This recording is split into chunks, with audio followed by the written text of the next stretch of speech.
Everyone, welcome to టీసెట్. నేను మీ లింగదాస్. పోటీ పరీక్షలకి prepare అవుతున్న అభ్యర్థుల కోసం ప్యూర్ మ్యాథ్స్ అనే సబ్జెక్ట్లోంచి మనము ఈరోజు వాల్యూమ్స్ అండ్ సర్ఫేస్ ఏరియాస్ అనే చాప్టర్ని డిస్కస్ చేస్తున్నాం.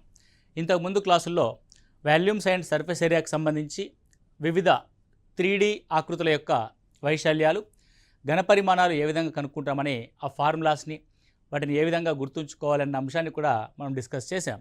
ఈరోజు కొన్ని ఎగ్జాంపుల్ ప్రాబ్లమ్స్తో కూడిన డిస్కషన్ని మొదలు పెడదాం.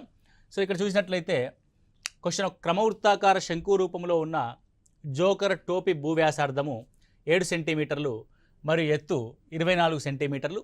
అటువంటి 10 టోపీలు తయారు చేయడానికి అవసరమైన షీట్ యొక్క వైశాల్యాన్ని కనుగొనండి. సో ఇప్పుడు ఏదైనా ఒక జోకర్ టోపీ ఉందనుకోండి, జోకర్ టోపీ ఈ విధంగా ఉంటుంది. ఇది జోకర్ యొక్క టోపీ.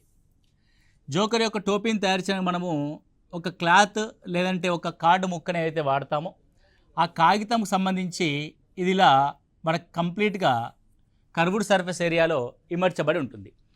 కాబట్టి 10 టోపీలు తయారు చేయడానికి అవసరమైన షీటు 10 కర్వ్డ్ సర్ఫేస్ ఏరియాలకు సమానం. So very simple, the sheet area is equal to, ఏదైతే మనం వాడాలనుకుంటున్నామో ఆ షీట్ వైశాల్యము 10 కర్వ్డ్ సర్ఫేస్ ఏరియాలకి సమానం. ఎందుకు? ఒక టోపీ తయారు చేయడానికి ఒక కర్వ్డ్ సర్ఫేస్ ఏరియా, 10 టోపీలు తయారు చేయడానికి 10 కర్వ్డ్ సర్ఫేస్ ఏరియాలని మనం వాడతాం. That is 10 into curved surface area అంటే పై ఆర్ ఎల్. సో పై అంటే వాల్యూ 22/7, ఆర్ అంటే వ్యాసార్థము, ఎల్ అంటే దాని యొక్క ఏటవాలు ఎత్తు. ఇక్కడ చూడండి, భూ వ్యాసార్థము 7 సెంటీమీటర్స్ అని ఇచ్చాడు.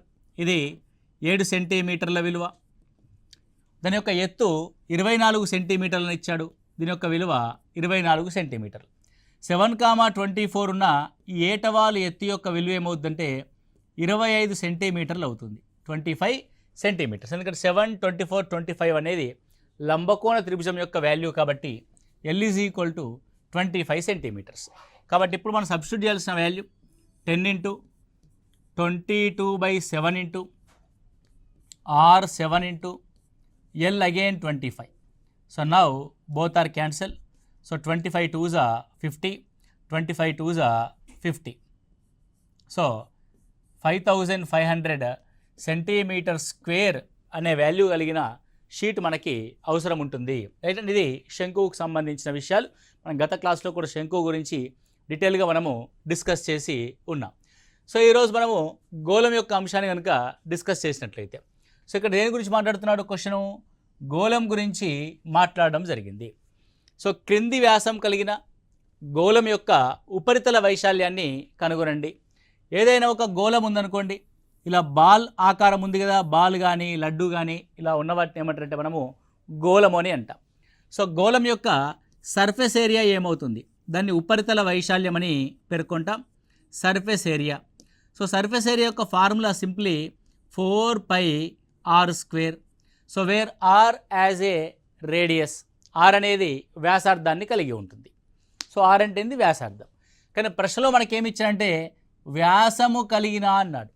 కాబట్టి ఎగ్జామినేషన్ హాల్లో మీరు జాగ్రత్తగా గమనించాల్సింది ఏంటంటే ప్రశ్నలో వ్యాసం ఇస్తున్నాడా, వ్యాసార్థం ఇస్తున్నాడా అన్నది మీరు గమనించవలసి ఉంటుంది. సో వ్యాసము ఇచ్చాడు కాబట్టి, వ్యాసం diameter D is equal to ఇచ్చాడు కాబట్టి మనం ఆర్ యొక్క విలువను ఏ విధంగా రాస్తామంటే ఆర్ యొక్క విలువ డీలో సగంగా రాస్తాం. ఓకే, ఇప్పుడు ఫస్ట్ క్వశ్చన్ గమనిస్తే, so diameter D is equal to 14 centimetres ఇవ్వడం జరిగింది. మరి రేడియస్ ఏమవుద్దంటే 7 సెంటీమీటర్స్ అవుద్ది. What is the radius? 7 centimetres అవుతుంది. అంటే డయామీటర్ 14 అయితే వ్యాసం 14 అయితే వ్యాసార్థము 7 సెంటీమీటర్లు. ఇప్పుడు కనుక మనము దీని యొక్క ఆన్సర్ ఏంటి? కర్వ్డ్ సర్ఫేస్ ఏరియా మనకు కావాలి కాబట్టి, లేదంటే టోటల్ సర్ఫేస్ ఏరియా అన్నా, కర్వ్డ్ సర్ఫేస్ ఏరియా అన్నా, గోళంలో ఉపరితల వైశాల్యం అన్నా, గోళంలో వక్రతల వైశాల్యం అన్నా ఒకటే. Okay, so curved surface area మనము 4 ఇంటూ పై యొక్క విలువని 22/7గా రాస్తాం, ఆర్ యొక్క విలువని 7 ఇంటూ 7, ఎందుకంటే ఫార్ములాలో 4πr² అనే అంశం ఉంది కాబట్టి 7 cancel. So 88 into 7s. So 7 8s 56, 7 8s 56 plus 5 616 centimeter square. So what is the surface area? 616 centimetre స్క్వేర్కి సమానం. ఇప్పుడు రెండవ ప్రశ్నని నేను చేస్తాను. రెండవ ప్రశ్నలో డయామీటర్ 21 సెంటీమీటర్స్ ఉంది. Okay, that radius R is equal to 21లో సగం అవుతుంది, 21/2 సెంటీమీటర్స్ అవుతుంది. మీరు ఎట్టి పరిస్థితుల్లో కూడా డెసిమల్లోకి వెళ్ళకండి. డెసిమల్లోకి వెళ్తే మీకు క్యాలిక్యులేషన్ కాంప్లికేట్ అవుతుంది. కాబట్టి డెసిమల్ని కాకుండా ఫ్రాక్షన్ మీద వెళ్ళండి. సో అప్పుడు క్యాన్సిలేషన్ పార్ట్ అనేది ఈజీగా అవుతుంది. సో 21/2గా మనం దాన్ని రాస్తాం. So now again we substitute the value in formula. 4 into 22/7, the pi value will be 22/7, r square 21/2 into 21/2. So 2 2s are 4, 7 3s are 21. So 22 into 21, what is the value of 22 into 21? So 441 and 21. So let's see. So 21 2s are, it's a 42, 4, 21 2s are 42 plus 4, 462 into 3. Now 3 2s are 6, 3 6s are 12, 3 4s are 12. So 1326 centimeter square. Okay, in the calculation part. So మీరేం చేస్తారంటే, so find out the surface area which is the diameter as 3.5 metres. Okay, మీరు కనుక్కోవడానికి ప్రయత్నం చేయండి. 3.5 metres diameter ఉంటే ఏం చేయాలి, దాన్ని 3.5లో సగాన్ని మనం రేడియస్గా రాసి ఫార్ములాలు సబ్స్టిట్యూట్ చేస్తారు, మీకు ఆన్సర్ వచ్చేస్తుంది. నెక్స్ట్ క్వశ్చన్కి వెళ్తే 10 సెంటీమీటర్ల వ్యాసార్థం గల అర్ధగోళం యొక్క సంపూర్ణతల వైశాల్యాన్ని కనుక్కోండి. ఎవరిని కనుక్కోమంటున్నాడు ఇక్కడ? అర్ధగోళం అంటే గోళం ఉంటే గోళంలో సగం, సో అర్ధగోళం. రైట్, ఇది అర్ధగోళంగా మనం ఇక్కడ చూస్తూ ఉన్నాం. రైట్, సో ఇప్పుడు మీకు అర్థమవడానికి ఏం చెప్తున్నారంటే, అర్ధగోళము అనేది ఏంటంటే గోళంలో సగము. ఇవి చూడండి, రెండు కలిపితే ఏమైనాయి? ఒక గోళం అయిపోయింది. అంటే రెండు అర్ధగోళాలు కలిపితే ఒక గోళమైంది. ఇప్పుడు దీని అంశాన్ని మనం జాగ్రత్తగా పరిశీలిస్తే, ఇప్పుడు ఇది గోళం యొక్క పూర్తి ఉపరితల వైశాల్యం. గోళం యొక్క పూర్తి ఉపరితల వైశాల్యం. ఈ గోళం యొక్క పూర్తి ఉపరితల వైశాల్యం యొక్క విలువ ఎంత మనకి? 4πr² అవుతుంది. ఏమవుతుంది? 4πr². ఇప్పుడు నేను ఏం చేస్తానంటే, ఈ గోళాన్ని అర్ధగోళంగా మారుస్తా. అంటే ఏం చేస్తా, సగం గోళాన్ని తీసేస్తాను నేను. సో సగం గోళాన్ని తీసేసినప్పుడు, రైట్ అండ్, సో సగం గోళం నేను తీసేసా, నాకు ఇప్పుడు సగం గోళం మాత్రమే మిగిలింది. మీరు జాగ్రత్తగా గమనించండి, ఈ పైనున్న 4πr²లో సగం మాత్రమే మిగిలింది. ఇది 2πr² అవుతుంది. అంటే ఏ పార్ట్? ఇగో ఈ రెడ్ కలర్ పార్ట్ మాత్రమే. ఇది 2πr² అవుతుంది. రైట్, మీరు జాగ్రత్తగా గమనిస్తే ఈ 2πr² మనం ఏమంటామంటే ఇక్కడ కర్వ్డ్ సర్ఫేస్ ఏరియా అంటాం. కర్వ్డ్ సర్ఫేస్, ఎందుకంటే వక్రంగా ఉన్న వైశాల్యం బయట వైపు కనబడుతుంది. అలాగే మనం గోళాన్ని సగానికి కట్ చేస్తే, యాపిల్ పండు ఉందనుకోండి, యాపిల్ని సగానికి కట్ చేస్తే ఆ కట్ చేసిన భాగం వద్ద ఒక వృత్తం ఏర్పడుతుంది. ఇగో ఈ విధంగా మనకు ఒక వృత్తం అనేది ఇక్కడ ఏర్పాటు కావడం జరిగింది. ఓకే, సో ఏదైతే ఒక వృత్తం అనేది మనకి ఇక్కడ ఏర్పడిందో, ఓకే, ఏమేర్పడుతుంది ఇక్కడ? ఒక వృత్తం అనేది మనకి ఇక్కడ ఏర్పాటు కావడం జరిగింది. కాబట్టి ఏర్పాటైన ఈ వృత్తం యొక్క వైశాల్యాన్ని కూడా పరిగణలోనికి తీసుకుంటే, ఏర్పడిన వృత్తం యొక్క వైశాల్యాన్ని కూడా పరిగణలోనికి తీసుకుంటే, కర్వ్డ్ సర్ఫేస్ ఏరియా పైన వైపు ఏర్పడిన ఒక వృత్తం యొక్క వైశాల్యము రెండూ కలిపితే మనకేమవుతుందంటే టోటల్ సర్ఫేస్ ఏరియా అవుతుంది. The total surface area is equal to 3πr². కాబట్టి ఒక అర్ధగోళం యొక్క కర్వ్డ్ సర్ఫేస్ ఏరియా 2πr², దాని పైన ఏర్పడిన వృత్తం యొక్క భాగాన్ని కూడా కలుపుకుంటే టోటల్ సర్ఫేస్ ఏరియాని మనము 3πr²గా మనం రాయడం జరుగుద్ది. క్వశ్చన్ ఏమన్నాడు? 10 సెంటీమీటర్ల వ్యాసార్థం గల అర్ధగోళం యొక్క సంపూర్ణతల వైశాల్యాన్ని కనుగొనండి. సంపూర్ణతల వైశాల్యం అంటే టోటల్ సర్ఫేస్ ఏరియా అంటున్నాం మనం. కాబట్టి ఇప్పుడు ఈ సంపూర్ణతల వైశాల్యం యొక్క ఫార్ములా మనకి ఏమైంది? 3πr² అయింది. కాబట్టి ఆరుని తీసుకొచ్చి ఇందులో సబ్స్టిట్యూట్ చేస్తే సరిపోతుంది. కాబట్టి సో 3 × π × r² అంటే 10² 10² అంటే 100 3s 300π సెంటీమీటర్ స్క్వేర్ అని రాస్తాం. ఎందుకండి పై రాశారు? 22/7తో క్యాన్సిల్ చేయొచ్చు, నో ప్రాబ్లం. కానీ ఆప్షన్స్లో ఎక్కువగా ఇట్లా 300 పై సెంటీమీటర్ స్క్వేర్గా ఉండడానికే అవకాశం ఉంటుంది. ఒకవేళ లేకపోతే 300 ఇంటూ 22/7ని వాడినా సరిపోతుంది. లేదంటే పై యొక్క వాల్యూని 3.14గా తీసుకొని వాడినా కూడా సరిపోతుంది. Okay, right. So next question చూస్తే, ఉపరితల వైశాల్యము 154 చదరపు సెంటీమీటర్ ఉన్న గోళం యొక్క వ్యాసార్థాన్ని కనుగొనండి. ఎవరి యొక్క వ్యాసం అడుగుతున్నాడు? గోళం యొక్క వ్యాసాన్ని అడిగాడా? వ్యాసార్థాన్ని కనుగొనండి అంటున్నాడు. ఫస్ట్ ప్రశ్నలో దేని యొక్క ఏ కొలతని కనుక్కోవాలి? గోళం యొక్క వ్యాసార్థం కనుక్కోవాలి. ఓకే, వ్యాసార్థం అంటే మనం కనుక్కోవాల్సింది r ఎంత. మరి ఏ ఇన్ఫర్మేషన్ ద్వారా కనుక్కోవాలి మనము?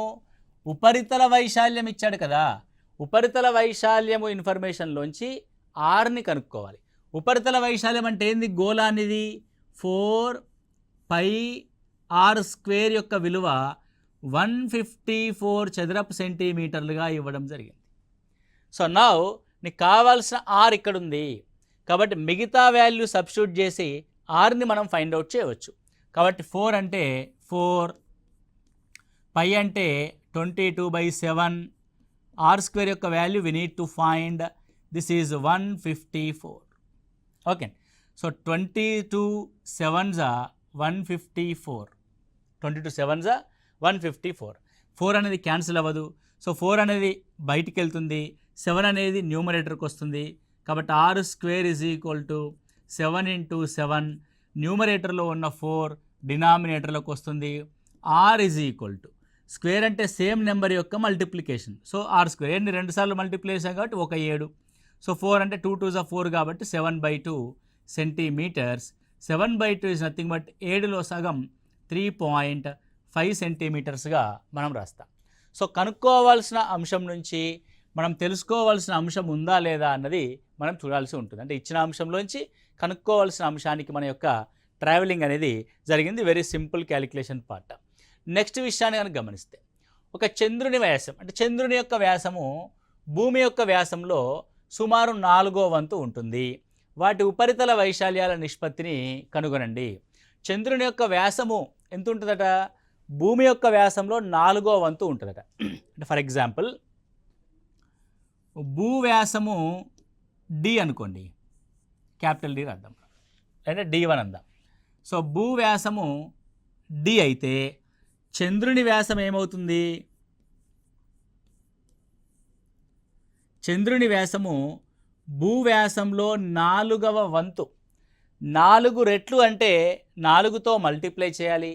4వ వంతు అంటే 4తో డివైడ్ చేయాలి. అంటే డిలో 4వ వంతు. ఓకే, సో ఇప్పుడు మనం కనుక్కోవాల్సింది ఉపరితల వైశాల్యాల యొక్క నిష్పత్తి. ఉపరితల వైశాల్యం అంటే ఫార్ములా ఏంటంటే 4πr². అంటే r²ని మనం ఇక్కడ తీసుకోవాల్సి ఉంటుంది. అంటే 4πr². సో r అంటే ఏంది? డిలో సగం. కాబట్టి భూవ్యాసమైన డిని ఆర్లోకి మారిస్తే d/2 అవుతుంది. చంద్రుని వ్యాసమైన d/4ని ఆర్లోకి మారిస్తే అందులో సగం అవుతుంది. d/4లో సగం అంటే d/8 అవుతుంది. కాబట్టి దిస్ ఈజ్ ద r1 భూవ్యాసము, దిస్ ఈజ్ ద r2 చంద్రుని యొక్క వ్యాసం. రెండిటి యొక్క ఉపరితల వైశాల్యాల యొక్క నిష్పత్తిని కనుక్కోవాలి. ఇక్కడ మీరు జాగ్రత్తగా గమనిస్తే ఆప్షన్స్లో ఆర్డర్స్ డిఫరెంట్గా ఉంటాయి. ఓకే, ఆర్డర్ అంటే ప్రశ్నలో ఏదైతే ఆర్డర్ ఇచ్చాడో అదే ఆర్డర్ని మనం మెన్షన్ చేయాలి. ఫస్ట్ చంద్రుని వ్యాసం గురించి మాట్లాడుతున్నాడు, అది భూ యొక్క వ్యాసంలో అంటున్నాడు. అంటే ఫస్ట్ ఎవరున్నారు? చంద్రుడు ఉన్నాడు, తర్వాత భూమి ఉంది. కాబట్టి మనం చేసే లెక్క కూడా చంద్రుని యొక్క ఉపరితల వైశాల్యాన్ని భూమి యొక్క ఉపరితల వైశాల్యంతో కంపేర్ చేయాలి. ఎందుకంటే రెండు ఆప్షన్స్ రివర్స్లో ఇస్తాడు, అట్లా మనం మార్క్ పోగొట్టుకునే అవకాశం ఉంటుంది. కాబట్టి క్వశ్చన్లో ఏదైతే ఆర్డర్ మెన్షన్ చేయబడిందో అదే ఆర్డర్లో మనం ఆన్సర్ చేయాలి. చంద్రుని యొక్క ఉపరితల వైశాల్యం. సో ఎవరి యొక్క ఉపరితల వైశాల్యము? చంద్రుని ఉపరితల వైశాల్యం. నెక్స్ట్ దేని యొక్క ఉపరితల వైశాల్యం కంపేర్ చేయాలి? భూమి ఉపరితల వైశాల్యంలో కంపేర్ చేయాలి. రైట్. సో చంద్రుని ఉపరితల వైశాల్యం అంటే 4πr²లో 4π చంద్రుని యొక్క ఆర్ని సబ్స్టిట్యూట్ చేస్తే d/8 స్క్వేర్ కాబట్టి d²/64 నిష్పత్తి అన్నాడు కాబట్టి నిష్పత్తి సింబల్ 2 డాట్స్. భూమి యొక్క ఉపరితల వైశాల్యం సేమ్ థింగ్ 4πr. భూమి యొక్క ఆర్ ఎంత d/2, దాని యొక్క స్క్వేర్ అన్నాడు కాబట్టి d²/4. Okay right. రెండు వైపులా పై క్యాన్సల్, రెండు వైపులా d² క్యాన్సల్, ఇక్కడ 4కి 4 క్యాన్సల్, ఇక్కడ 4 1s 4 16s. సో ద రెండిటి యొక్క రేషియో 1/16:1 వచ్చింది. ఏమొచ్చింది ఇక్కడ 1/16:1 వచ్చింది. రేషియో ఎప్పుడు కూడా ఫ్రాక్షన్స్లో చూపించకుండా దాన్ని సింప్లిఫై చేసి చూపించాలి. కాబట్టి 1 ఇక్కడ పెట్టి 16ని అవతలు తీసుకెళ్తే సో 1:16 అవుతుంది. కాబట్టి చంద్రుని యొక్క ఉపరితల వైశాల్యము, భూమి యొక్క ఉపరితల వైశాల్య నిష్పత్తి ఎంత 1:16. అప్పుడప్పుడు ఇదే ప్రశ్న ఏమంటాడంటే స్టేట్మెంట్ రూపంలో మనకు క్వశ్చన్ అడుగుతాడు. చంద్రుని యొక్క వ్యాసము భూవ్యాసంలో సుమారు 4వ వంతు ఉంటే చంద్రుని యొక్క ఉపరితల వైశాల్యము భూ ఉపరితల వైశాల్యంలో ఎన్నో వంతు ఉంటుంది. అప్పుడు మనం ఏమని రాస్తాం స్టేట్మెంటు, చంద్రుని ఉపరితల వైశాల్యము భూ ఉపరితల వైశాల్యంలో ఎన్నో వంతు ఉంది? 16 అంటే 16వ వంతు ఉంది. 16వ వంతు ఉంది. ఓకే, ఈ విధంగా మనం చూస్తాం. రైట్. ఇక్కడ this is the process to solve the problem. కానీ ఇక్కడ ఒక చిన్న హింట్ని మీరు గుర్తుపెట్టుకోండి. ఏవైనా రెండు గోళాలని కంపేర్ చేయాల్సి వచ్చినప్పుడు కానీ, ఏవైనా రెండు గణాలని కంపేర్ చేయాల్సి వచ్చినప్పుడు కానీ మీరు గుర్తుపెట్టుకోవాల్సిన అవసరం లేదు. ఘనము గోళము చూడండి రెండు కూడా. సో ఘనానికి ఏముంటుందంటే భుజం ఉంటుంది. ఘనముకుండే కొలత ఏంటండి భుజం. భుజాన్ని మనము ఏ చే సూచిస్తాం. సో గోళానికి ఉండేది ఏంటంటే వ్యాసార్థము. అది వ్యాసం అవ్వచ్చు లేదంటే వ్యాసార్థం అవ్వచ్చు. సో వ్యాసం ఉంటే మనం వ్యాసార్థంలోకి మార్చేస్తాం. దీన్ని ఆర్ చే సూచిస్తాం. ఈ విధంగా రెండు ఘనాలని కంపేర్ చేయాల్సి వచ్చినప్పుడు, రెండు గోళాలని కంపేర్ చేయాల్సి వచ్చినప్పుడు ఉపరితల వైశాల్యాలు ఏమవుతాయి అని అంటే అది సంపూర్ణతల వైశాల్యం కావచ్చు లేదంటే వక్రతల వైశాల్యం కావచ్చు. ఉపరితల వైశాల్యాల నిష్పత్తి వాటి భుజాలకి స్క్వేర్లోను వర్గంలోను వ్యాసార్థాలకి వర్గంలోనూ ఉంటుంది. ఘనాలైతేనేమో a1² a2² ఉంటుంది. గోళాలైతేనేమో r1² r2² ఉంటుంది. ఇప్పుడు ఇక్కడ చూడండి సుమారు 4వ వంతు ఉంది అంటున్నాడు. 4 యొక్క స్క్వేర్ ఏంది 16. 16 అంటే ఏమో దాని సార్ అప్పుడు డైరెక్ట్గా 16వ వంతు ఉంటుంది. అయిపోయింది క్వశ్చన్. 4 యొక్క స్క్వేర్ ఎంత 16వ వంతు ఉంటుంది. అంటే చంద్రుని ఉపరితల వైశాల్యము భూ ఉపరితల వైశాల్యంలో 16వ వంతు ఉంటుంది. కాబట్టి when we comparison with moon to earth with this radius 1/16:1 16వ వంతు అంటే ఈ విధంగా రాస్తాం. దాన్ని సింప్లిఫై చేస్తే 1:16 అని రాస్తాం. అంటే ఎర్త్ 16 రెట్లు ఉంటుంది చంద్రుడికి అని అర్థం. చూడండి ఎంత చేయాల్సిన అవసరం లేదు, బట్ ఇట్స్ అ కాన్సెప్ట్. నీ కాన్సెప్ట్ డెవలప్ అయితే నీకు ఇలాంటి హింట్స్ అనేటివి గుర్తుంటాయి. మరి వాటి ఘన పరిమాణాలు ఏ విధంగా ఉంటాయి అని ఒకసారి మనం రాస్తే, ఘన పరిమాణాలు వాటి భుజాల యొక్క నిష్పత్తులకు కానీ వాటి వ్యాసార్థాల యొక్క నిష్పత్తులకు కానీ ఘనంలో ఉంటాయి. భుజాల యొక్క నిష్పత్తులు ఏ విధంగా ఉంటాయంటే ఘనాల యొక్క ఘన పరిమాణాల యొక్క నిష్పత్తి కనుక మనం మాట్లాడితే ఘన పరిమాణాల యొక్క నిష్పత్తి వాటి యొక్క భుజాల యొక్క నిష్పత్తులకి ఘనములో అంటే క్యూబ్స్లో ఉంటుంది. లేదంటే ఇది ఘనంకి సంబంధించి లేదంటే గోళానికి సంబంధించి ఏం రాస్తాం మనము వ్యాసార్థాలకు సంబంధించిన ఘనంలో ఉంటుంది. r1³ r2³ మనం రాస్తాం. అంటే ఈ చిన్న విషయాన్ని మీరు గుర్తుపెట్టుకోని అనుకోండి, క్వశ్చన్లో ఈజీగా సులువుగా 5 నుంచి 10 సెకండ్లో మనకు ఆన్సర్ వస్తుంది. రైట్. సో ఘనంలో భుజాల యొక్క నిష్పత్తి ఇచ్చినప్పుడు ఉపరితల వైశాల్యాల యొక్క నిష్పత్తి భుజాల యొక్క నిష్పత్తికి వర్గంలో ఉంటుంది. ఘనాల యొక్క ఘన పరిమాణాల నిష్పత్తి భుజాల యొక్క నిష్పత్తికి ఘనాల్లో ఉంటుంది. ఘనం అంటే క్యూబ్స్లో ఉంటుంది. సేమ్ ఇదే ఫార్ములా మనం గోళానికి కూడా అప్లై చేస్తాం. గోళాల యొక్క వ్యాసార్థాల నిష్పత్తి ఉన్నప్పుడు వాటి యొక్క ఉపరితల వైశాల్యాల యొక్క నిష్పత్తి వ్యాసార్థాల నిష్పత్తికి వర్గంలో ఉంటుంది. వాటి యొక్క ఘన పరిమాణాల నిష్పత్తికి ఘనంలో ఉంటుంది, క్యూబ్స్లో ఉంటుంది. Okay, very simple. Next one question చూస్తే, సో క్రమవృత్తాకార స్తూపము 6 వ్యాసార్థం కలిగిన గోళాన్ని ఇమర్చబడింది. Okay right. ఒక క్రమవృత్తాకార స్తూపంలో ఏముందట 6 వ్యాసార్థం కలిగిన గోళాన్ని ఇమర్చారంట. Okay right. ఇక్కడ మీరు గమనించండి, గోళం యొక్క ఉపరితల వైశాల్యం కనుగొనండి, గోళం యొక్క వక్రతల వైశాల్యం కనుగొనండి, 1 మరియు 2లో పొందిన వైశాల్యాల యొక్క నిష్పత్తిని కనుగొనండి. అంటే కంపారిజన్ బిట్వీన్ సిలిండర్ టు దాని ఏమంటారు స్పియర్ని మనం ఇక్కడ మాట్లాడుతున్నాం. ఇక్కడ మీకు క్లియర్గా ఫిగర్ ఉంది చూడండి. ఇక్కడ దీంట్లో ఇది స్తూపం యొక్క వ్యాసం అనుకోండి, సేమ్ థింగ్ గోళం యొక్క వ్యాసం కూడా సమానం అవుతుంది. అంటే స్తూపం యొక్క వ్యాసార్థం ఏదైతే ఆర్ ఉందో గోళం యొక్క వ్యాసార్థం కూడా అంతే ఆర్ ఉంటుంది. ఓకే. అండ్ సెకండ్ థింగ్, ఇక్కడ స్తూపం యొక్క ఎత్తు గురించి మాట్లాడితే, సో స్తూపం యొక్క ఎత్తుని కనుక మనం కన్సిడర్ చేస్తే ఇది గోళం యొక్క వ్యాసానికి సమానంగా ఉంది. ఇటు నుంచి ఇక్కడికి ఆర్, ఇక్కడ నుంచి ఇక్కడికి ఆర్, రైట్. సో రెండు విషయాలు ఇక్కడ మనం చూద్దాం. ఒకటి గోళం గురించి మనం మాట్లాడదాం, గోళం. ఇంకొకసారి స్తూపం గురించి మనం మాట్లాడదాం. గోళంలో ఉండే కొలత ఓన్లీ వ్యాసార్థం మాత్రమే ఆర్, స్తూపంలో ఉండే కొలత వ్యాసార్థము ఆర్ ఈజ్ ఈక్వల్ టు కూడా ఆర్, ఎందుకంటే రెండింటి యొక్క వ్యాసార్థాలు సమానం. కానీ ఇందులో హైట్ అనే కొలత ఉంటుంది హెచ్, స్తూపం యొక్క ఎత్తు. చూడండి, స్తూపం యొక్క ఎత్తు దేనికి సమానము? గోళం యొక్క వ్యాసానికి సమానము.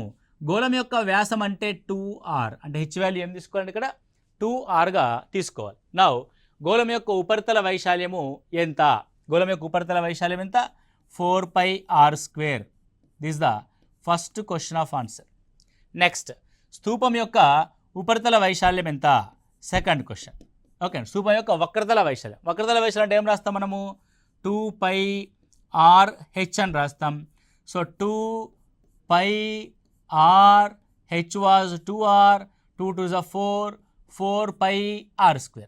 అంటే ఆర్ వ్యాసార్థం గల ఒక స్తూపంలో గనక గోళాన్ని పూర్తి స్థాయిలో ఇమర్చితే, అంటే కంప్లీట్గా స్తూపాన్ని ఆక్యుపై చేసేటట్టుగా ఒక గోళాన్ని కనుక ఇమడిస్తే ఆ రెండిటి యొక్క ఉపరితల వైశాల్యాలు సమానమయ్యాయి.